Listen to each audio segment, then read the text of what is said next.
ஓம் சாய்ராம். என் அன்பு செல்லமே, என்னுடைய அழகான தங்கமே, உன்னுடைய பொறுமைக்கும் நம்பிக்கைக்கும் பரிசாக உன்னுடைய வாழ்க்கையில் நான் பேரின்பத்தை கொடுக்கப் போகிறேன்.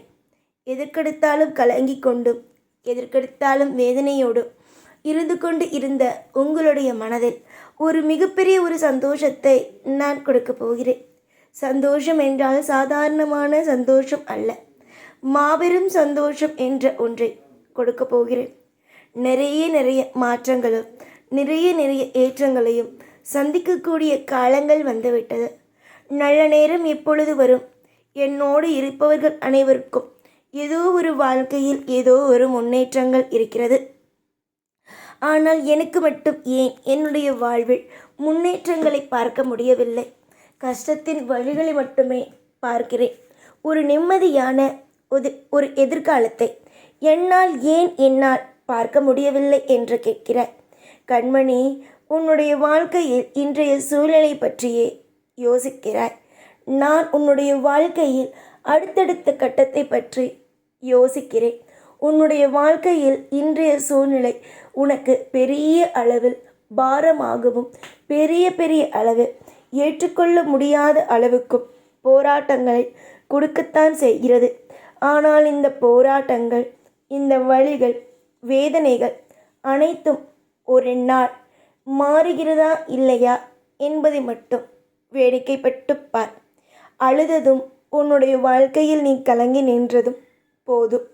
இதற்கு பிறகு உன்னுடைய வாழ்வில் நீ சந்தோஷத்தோடு மகிழ்ச்சியோடு இருப்பாய் என்பதில் மாற்றங்கள் என்பதும் இல்லை. உங்களுடைய கவலைகள், உங்களுடைய அனைத்து விஷயங்களையும் கூடிய சீக்கிரத்தில் நான் எடுப்பேன். யாருக்காகவும் நான் உங்களை ஒரு பொழுதும் ஒரு நாளும் கஷ்டத்திலேயே உங்களை மூழ்க வைக்க மாட்டேன்.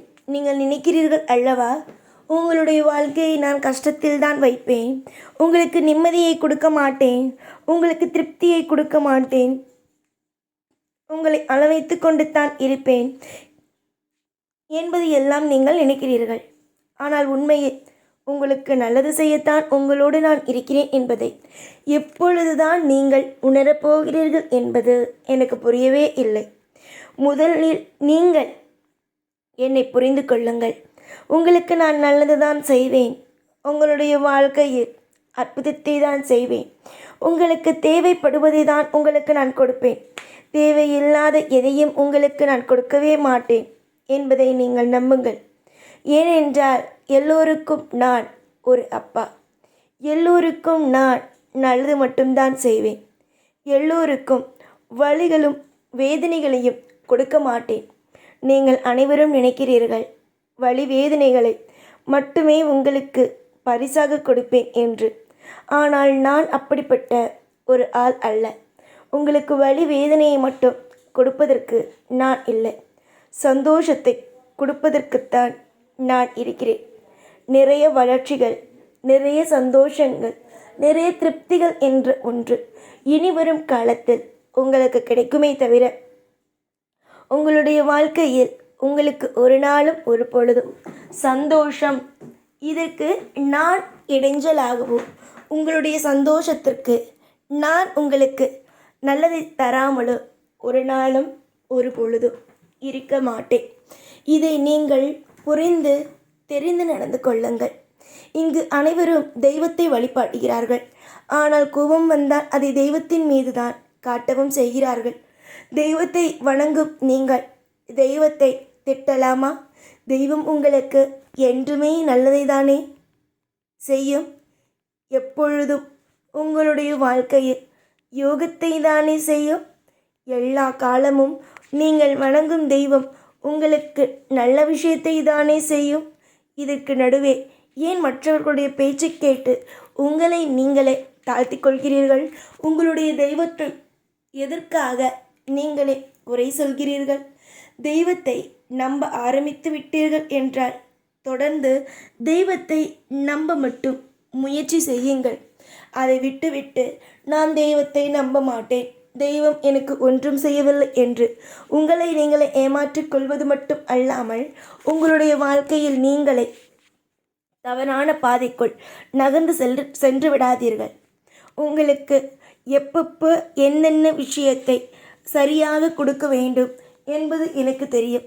அதற்கு தெரிந்தபடியே உங்களுடைய வாழ்க்கையில் அனைத்திலேயும் அற்புதமான விஷயங்கள் அத்தனையும் நான் கொடுப்பேன்.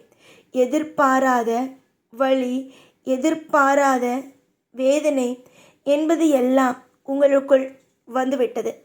நீங்கள் நினைக்கிறீர்கள் உங்களுடைய வாழ்க்கைக்கும் எனக்கும் சம்பந்தம் இல்லை, அதனால்தான் உங்களுக்கு எப்பொழுதும் கஷ்டத்தையே கொடுக்கிறேன் என்று. உங்களை படைத்துவிட்டு இவ்வுலகத்தில் நான் அமைதியாக இருந்து விடுவேனா? உங்களுடைய வாழ்வில் நீங்கள் கேட்கும் ஒவ்வொன்றுக்கும் கூடிய விரைவாக பதில்கள் கிடைக்கும். நீங்கள் என்னிடம் கேட்கிறீர்கள், எனக்கு இது நடக்க வேண்டும், அந்த விஷயம் நடக்க வேண்டும் என்று. கண்டிப்பாக உங்களுடைய மனதில் இருக்கும் அத்தனை கேள்விகளுக்கும் கூடிய விரைவாக பதில் கிடைக்கும். சில நேரத்தில் உங்களுக்கு தோன்றும் ஒரே ஒரு விஷயம் என்ன தெரியுமா? என்னை நேரில் பார்த்து சில கேள்விகளை கேட்டுவிட வேண்டும் என்பதுதான். ஆனால் உங்களால் கேட்க முடியவில்லை. இனிமேல் உங்களுடைய கனவில் நான் தோன்றுவேன். உங்களுக்கு தேவையான அத்தனை விதமான மனதில் நீ கேட்கும் கேள்விகளுக்கும் நான் பதில்களை கோருவேன். என் மீது நீ அதிகமான பாசத்தை வைத்திருக்கிறாய். அந்த பாசத்தை எல்லாம் நான் உடைக்க மாட்டேன். பாசங்கள் எல்லாம் நல்லபடியாகவே இருக்கட்டும். எனக்கு உன் மீது அதிகமான பாசங்கள் உண்டு. அந்த பாசங்கள் இப்பொழுதும் சரி, எப்பொழுதும் சரி, அது எப்பொழுதும் நிலையாகத்தான் இருக்கும். உன்னுடைய கண்களை நன்றாக திறந்து பார். உனக்கு யாரும் இல்லை என்பது நினைத்தால் இங்கு ஒருவனும் நிம்மதியாக வாழ முடியாது. உன்னுடைய ஆசைகளுக்கும் உன்னுடைய ஏக்கங்களுக்கும் நான் இருப்பேன். உங்களுக்கு தனிப்பட்ட நிறைய விஷயங்கள் தேவைப்படுகிறது. அந்த அனைத்து விஷயத்தையும் நல்லபடியாக நான் செய்து கொடுப்பேன் என்பதை நீங்கள் முழுமையாக நம்புங்கள். நீங்கள் நம்பி எடுக்கும் ஒவ்வொரு முயற்சியிலேயும் நான் உங்களுக்கு உதவுவேன். நீங்கள் நினைக்கலாம், உங்களுடைய வாழ்க்கையில் நான் உங்களுக்கு உதவிகளை செய்ய மாட்டேன், என்னை ஏமாற்றுகிறார், நான் தான் ஏதோ சாயை போய் வணங்கி கொண்டு இருக்கிறேன்.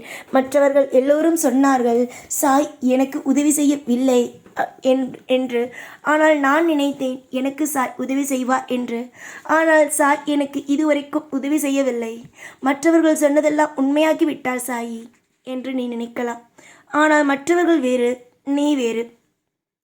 உனக்கு எடுத்த உடனேயே நான் நல்ல விஷயத்தை கொடுத்து விட்டேன். ஆனால் உன்னுடைய வாழ்க்கையில் எப்படி உனக்கு கர்ம வினையை கழிக்க முடியும்? உன்னுடைய கர்ம வினைகள் கழிய வேண்டும் என்றால் உன்னுடைய வாழ்க்கையில் நீ முதலில் ஏற்கனவே முன் ஜென்மத்தில் செய்த தவறுகளுக்கான தண்டனைகளை அனுபவித்த பிறகு நல்லது கிடைத்தால் உன் காலம் முழுக்க அந்த விஷயங்கள் இருந்து கொண்டே. உன்னுடைய கவலைகள், கண்ணீர்கள், வலி, வேதனைகள் எல்லாம் முடியட்டும். உன்னுடைய ஆசைகள், உங்களுடைய தேவைகளுக்கு உங்களுடைய ஆசைகள் என்னென்னவோ அதெல்லாம் கிடைக்கட்டும். வெளிப்படையாக ஒரே ஒரு விஷயத்தை மட்டும் நான் சொல்வேன். நீ அழாதே, நான் பார்த்துக்கொள்வேன். நீ அழாதே, உன் வாழ்க்கை என் கையில் கொடுத்து விட்டாய். நான் இருக்கிறேன் என்பதை நம்பு. இந்த உலகத்தை உருவாக்கிய எனக்கு, இந்த உலகத்தில் உன்னை படைத்த எனக்கு உன் கஷ்டத்தையும் உன்னுடைய வாழ்க்கையிலிருந்து எடுக்க தெரியும். நிச்சயமாக உன்னுடைய வாழ்வில் நீ அடுத்தடுத்து நன்மைகளை பெறுவாய். ஓம் சாய்ராம்.